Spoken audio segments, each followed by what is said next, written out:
மாத்தி யோசிச்சேங்க.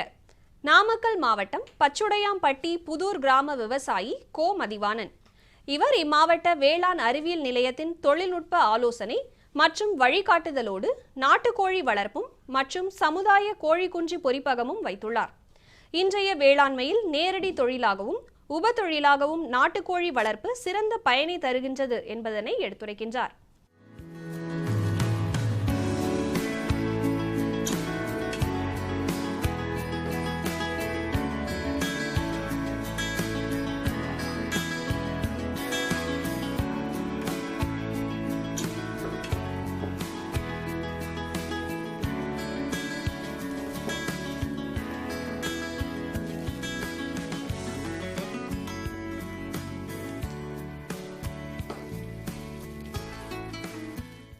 நான் வந்து மாரியம்மன் உழவர்மன்றங்கிற ஒரு குழு வந்து 13 பேர் சேர்ந்து வச்சுருக்கோம்.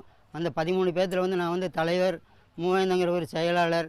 நாங்கள் ஒவ்வொருத்தரும் மாதம் வந்து சேமிப்பு 125 ரூபாயும் சந்தா 25 ரூபாயும் போட்டு பேங்கில் கணக்கு ஓப்பன் பண்ணி அதை வந்து 2 ரூபா வட்டிக்கு குழுக்குள்ளேயே கொடுத்து அதை வந்து வட்டியை பெருக்கிட்டு இருக்கிறோம். இப்போ குழு ஆரம்பித்து 3 வருஷம் ஆகுது. அந்த 13 பேர்கிட்டையும் சேமிப்பு சந்தா வாங்குறத வந்து இது நோட்டெல்லாம் போட்டு மெயின்டெனன்ஸ் பண்ணி அதை வந்து பேங்கில் வரவு செலவு காமிச்சு அப்பப்போ ஆடிட்டிங்லாம் பண்ணுறோம். நான் வந்து குழு ஆரம்பித்த பிற்பாடு கேவிகேவுக்கு போய் நாங்கள் இப்படி பயிற்சியெல்லாம் எடுத்துக்கிட்டு நாட்டுக்கோழி வளர்ப்பை பற்றி எல்லாம் பயிற்சி எடுத்துக்கிட்டு அவங்கக்கிட்ட வந்து இன்குபேட்டர் வந்து சமுதாய குஞ்சு பறிப்பான் கொடுத்துருக்காங்க. அந்த சமுதாய குஞ்சு பறிப்பான் மூலிமா இங்கே இருக்க சுற்றி பக்கம் இருக்க விவசாயிகளுக்கெல்லாம் ஒரு முட்டைக்கு 7 ரூபாய் வீதம் வாங்கிக்கிட்டு குஞ்சு வந்து நாங்கள் வந்து உற்பத்தி பண்ணி அவங்களுக்கு வந்து குஞ்சை வந்து அவங்கக்கிட்ட கொடுத்துட்றோம். அவங்க விவசாயிகளும் நல்லா பயன்பெறுறாங்க. நானும் வந்து என்னுடைய கோழி மூலிமா நானும் முட்டையை உற்பத்தி பண்ணி நானும் குஞ்சு உற்பத்தி பண்ணி நானும் குஞ்சு வந்து 40 ரூபா வரைக்கும் விற்கிறேன். எனக்கு அப்போ காசு வந்து செலவுக்கு தேவைப்பட்டால் கோழியை வந்து கிலோ 220 ரூபாயிலேருந்து 250 ரூபா வரைக்கும் வியாபாரிங்கனாக்கா 220 இருந்து 230 வரைக்கும். இப்படி தனியார் யாராவது வந்தாக்க 250 ரூபா வரைக்கும் விற்று நான் வந்து நல்லா பயனடைஞ்சிக்கிட்டு வர்றேன். இது வந்து சமுதாய குஞ்சு பறிப்பான். இதுக்கு பேர் வந்து செட்ரு யூனிட், அதாவது அடைகாப்பான்.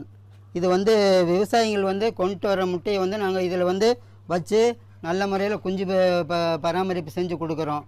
நீங்கள் வந்து கொண்டு வர முட்டையை வந்து நாங்கள் வந்து இப்படி ரசீதுன்னு உங்கள்கிட்ட கொடுக்குற ரசீது நம்பரை வந்து இதில் போட்டு வச்சுருவோம். இந்த அடைகாப்பானில் வந்து 18 நாளைக்கு வந்து முட்டை இருக்கும். இது வந்து ஃபேனு, இது வந்து ஹீட்டர், இது வந்து லைட்டிங், இது வந்து ஆட்டோ டர்னு. இது மூலிமா தான் 1 மணி நேரத்துக்கு ஒரு தாட்டி முன்னையும் பின்னையும் போய் வருது. அந்த ரன் ஆனால் தான் குஞ்சு பறிப்பு வந்து குஞ்சு வந்து உள்ளே வந்து நல்ல தரமாக உற்பத்தி ஆகி குஞ்சு வந்து நல்லா நமக்கு ஈல்டு கிடைக்கும். இந்த தர்மாமீட்டர் மூலி தான் நம்ம வந்து வெப்பத்தை ஏற்றுறதும் இறக்குறதும் இருக்குது. இந்த தர்மாமீட்டரில் வந்து நம்ம வந்து வெப்பம் வந்து 95.5 5லேருந்து 8 வரைக்கும் கொடுக்கலாம். சீதோஷ நிலைக்கு பொறுத்த வரைக்கும் பனிக்காலமாக இருந்தால் 8 வரைக்கும் கொடுக்கலாம். வெயில் காலமாக இருந்தால் 99.5 வரைக்கும் கொடுக்கலாம். அந்த உள்ளே இருக்கிற ஃபேன் வந்து அந்த ஹீட்டினுடைய வெப்பத்தையும் நம்ம கீழே வந்து பேசனில் தண்ணி ஊற்றி வச்சுருக்கோம். அந்த தண்ணியினுடைய ஈரப்பதத்தையும் அந்த முட்டைக்கு வந்து சீராக கொடுத்துக்கிட்டே இருக்கும். இது வந்து 24 மணி நேரமும் ஓடிக்கிட்டே தான் இருக்கணும். 24 மணி நேரமும் 1 மணி நேரம் கூட ஆஃப் ஆகக்கூடாது. ஓடிக்கிட்டே இருந்தால் தான் குஞ்சு வந்து உற்பத்தி திறன் நல்லா இருக்கும். அதுக்கு வந்து இதுக்கு வந்து யூபிசி இருக்குது. அந்த யூபிசி மூலிமா கரண்ட் இல்லாத நேரம் இந்த அடைகாப்பானுக்கு வந்து கரண்ட் வந்து பாஸ் ஆகிக்கிட்டு இருக்கும். இன்றைக்கி முட்டை வச்சு அந்த குஞ்சை எடுத்துட்டோம்னாக்கா இந்த பெட்டியை வந்து ஃபார்மலைன் பண்ணணும். அதாவது பொட்டாசியம் பர்மனண்ட் 5 கிராமும் ஃபார்மலைன் வந்து 20 மில்லியும் ஊற்றுனீங்கனாக்கா பின்னாடி இருக்க ஜன்னல், இந்த சைடில் இருக்கிற இது டோர் எல்லாமே சாத்திட்டு அது வந்து குறைஞ்சபட்சம் 20 நிமிஷம் வந்து திறக்கவே கூடாது. அப்போ தான் அதுக்குள்ளே இருக்கிற கிருமிகள் பூரா வந்து இறந்து போகும். அந்த 20 நிமிஷம், குறைஞ்சபட்சம் 20 நிமிஷம், அதிகபட்சமாக நீங்கள் அரை மணி நேரம் கூட விடலாம்னு.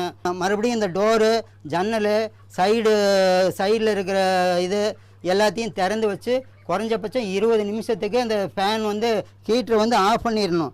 முதல்ல வந்து ஹீட்ரு பொட்டாசியம் பர்மனேட் போடும்போது ஹீட்ரு வந்து போட்டு விட்ருக்கணும். ஃபேனு லைட்டிங்லாம் ஆஃப் பண்ணிடணும். அப்போ தான் இந்த ஹீட்டருக்கும் அந்த உள்ளே இருக்கிற பொட்டாசியம் பர்மனேட்டுக்கும் நல்ல வெப்பம் கொடுத்து அது உள்ளே இருக்கிற கிருமிகள்லாம் நல்லா சாகும். அப்புறம் செத்துரு எல்லாம் கிருமிகள் பூரா அழிஞ்சு போயிடும். நீங்கள் அவசரப்பட்டு கொண்டு போய் உள்ள முட்டையை வச்சிங்கனாக்கா முட்டையில் இருக்கிற குஞ்செல்லாம் வந்து கெட்டு போயிடும். அப்புறம் வந்து குஞ்சு உற்பத்தி ஆகி வெளியே வராது. அதனால் உள்ளே இருக்கிற அந்த பொட்டாசியம் பர்மனனுடைய கெமிக்கல் வந்து நமக்கு வந்து பூரா வெளியே வந்துடணும். இந்த சமுதாய குஞ்சு பறிப்பான்னு நான் போய் இப்போ அங்கே தொழில் பயிற்சியெல்லாம் எடுத்துக்கிற பிற்பாடு அவங்க வந்து வேளாண் அறிவியலேருந்து கொடுத்தாங்க. அதை வாங்கிட்டு வந்த பிற்பாடு குறைஞ்சபட்சம் இங்கே வந்து ஒரு வருஷத்துக்கு 200 விவசாயிக்கு கம்மி இல்லாமல் வருவாங்க. முட்டை வந்து கிட்டத்தட்ட 8000 முட்டை கம்மி இல்லாமல் வருஷத்துக்கு வரும். குஞ்சு வந்து 5000லேருந்து 6000 குஞ்சு உற்பத்தி பண்ணி நாங்கள் வந்து கொடுக்குறோம். மேலும் விவரம் பெற கோ மதிவாணன் அவர்களை 09500627152 என்ற கைபேசி எண்ணில் தொடர்பு கொள்ளலாம்.